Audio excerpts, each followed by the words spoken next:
सांगोला शहरात आद्य क्रांतीवीर राजे उमाजी नाईक यांचे भव्य स्मारक आणि भवन उभारणीसाठी 5 कोटी रुपयाचा निधी मंजूर करावा. दीपक आबांची उपमुख्यमंत्री अजितदादांकडे आग्रही मागणी.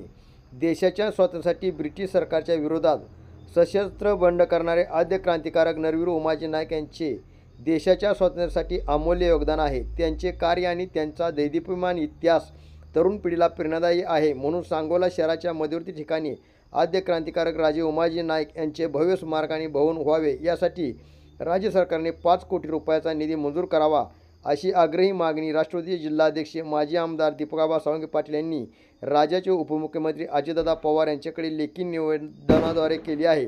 सांगोला शहर आणि तालुक्यात तसेच प्रामुख्याने माढा लोकसभा मतदारसंघात रामोशी समाज मोठ्या प्रमाणात आहे. गेली अनेक वर्षे हा समाज सांगोला शहर आणि तालुक्यात गुण्यागोविंदाने नांदत आहे. सांगोला शहराच्या मध्यवर्ती ठिकाणी आपल्या प्रेरणादायी महापुरुषाचे भव्य स्मारक आणि राजे उमाजी नाईक भवन व्हावे ही सांगोला शहर आणि तालुक्यातील तमाम समाजबांधवांची अनेक वर्षाची मागणी आहे.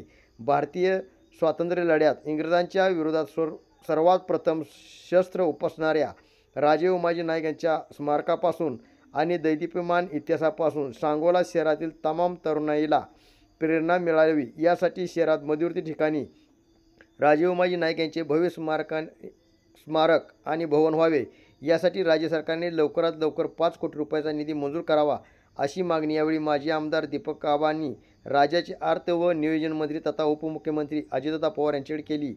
यावेळी अजितदादांनी दीपक आबांच्या मागणीला सकारात्मक प्रतिसाद देत लवकरात लवकर सांगोला शहरात राजे उमाजी नाईक यांचे स्मारक आणि भवन उभारण्यासाठी राज्य सरकार सकारात्मक असल्याचे स्पष्ट केले आहे.